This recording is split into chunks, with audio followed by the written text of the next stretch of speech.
Next Friday, we'll see the release of the major motion picture Reagan. This biopic of the 40th president of the United States tells the life story of a man who rose from a small town to the glitter of Hollywood, to commanding the world stage at the height of the Cold War. Starring Dennis Quaid, Reagan offers a profound exploration of the enduring impact of the power of one man who overcame the odds at a crucial period in American history. Joining me now to discuss the film is actor and producer Kevin Sorbo, who co-stars in the film as the pastor for Reagan during his youth. Kevin, welcome to Washington Watch. Good to be here. Yeah, you're right. I did it during the youth, so I didn't get to work with Dennis straight on this one because he played the older, wiser Reagan. I played the pastor too when he was in his teenage years and college years. And David Henry portrayed him and did a great job. And it was an honor to be part of this movie. Dennis and I actually worked together once before in a movie called Soul Surfer, The Life of Bethany Hamilton. And the reason I mentioned that because Sean McNamara directed us on that, and Sean McNamara also directed this movie as well. You know, Kevin, it really is. It's well done. It covers his whole life. It's not just a political movie. It really is just about the life and story of a really important and significant man in America and in the world. But tell us about what drew you to be part of this. Well, what drew me is that the first president I could ever vote for when I was old enough in 1980 was Ronald Reagan. So, and for a kid growing up in the Hubert Humphrey Walter Mondale state of Minnesota at the time, my parents could not believe that I crossed a picket line and went to the other side, so to speak. And I remember telling them in my wise late teen years, I was like, well, you know, I think that Jimmy Carter's going to go down as one of the worst presidents we've ever had, as far as I can tell. Look what he's done to the country. And I was right for many decades. Then along came Obama, and then along came someone even worse, and Joe Biden. And now they got someone even worse than that in the form of Kamala Harris. So it's a kind of an interesting road to see what the Democrats are doing to their party. And hopefully what we can see with the resurgence of President Trump, because he was a pretty darn good president. I'd put him right up there with Ronald Reagan. So hopefully we'll have honest voting in America for a change. But, you know, mail-in voting is a whole nother issue we can talk about. Well, we do all hope and pray for honest voting, to be sure. As you did this movie on his life, is there anything you learned about him that you didn't know? You know, not really, because, you know, when I lived in California, I escaped California almost 6 years ago. We live in the free state of Florida, so we left the worst governor of the country for the best governor of the country. But while we were there, we were only about 7 miles away from his library. And we're homeschoolers, and we would take the kids there every 3 or 4 months. We would go for 10 years and look at whatever new exhibit they had. And we studied a lot about it. And I've read a number of books on the man as well. So he's definitely in my favorite top 2 presidents, or maybe certainly in the top 5 presidents of America in my book.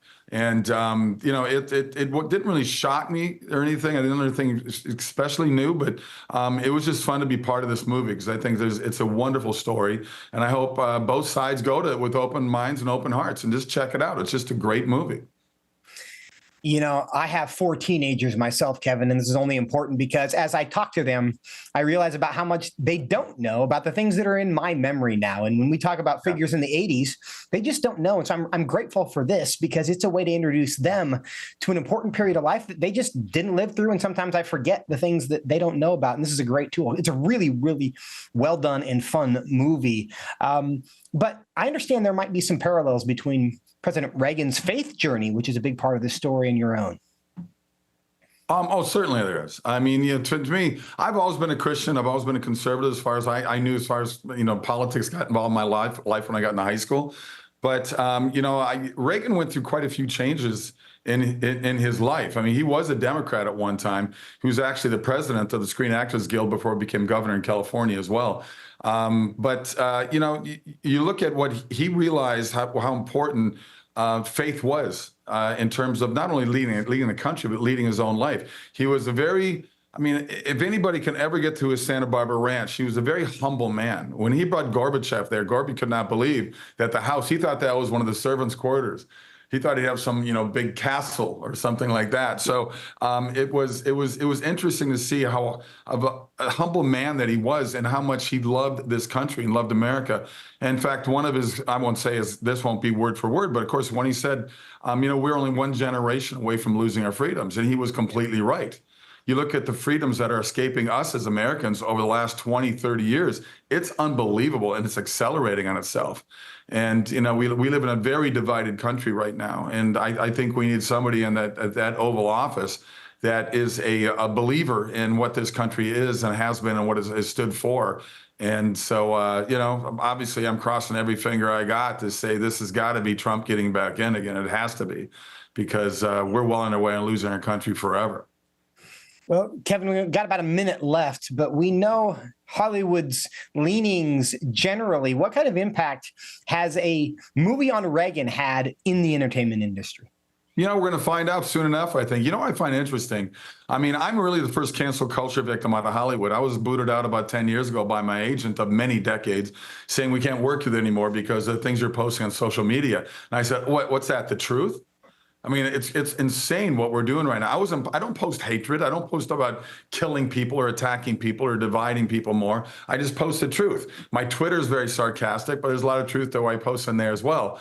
But, I get people on every movie set for the last 6, 7 years I've been doing come up to me and saying, hey, thanks for being a voice for us. And I go, be a voice for yourself. But we both know fear is government's favorite weapon. They love controlling us through fear. And COVID was accelerated through that as well. But I always recommend people to go to my website. Please go there. It's sorbostudios.com, sorbostudios.com. It's my site along with my wife. And we do wonderful things about the upcoming movies we have, but also about I've got to cut you off things like that. Because we are out of time. But sorbostudios.com, and the movie is Reagan. Go see it. You'll be better for it. And Kevin, thank you so much for your time today. All right. All the best to you guys. Take care. God bless.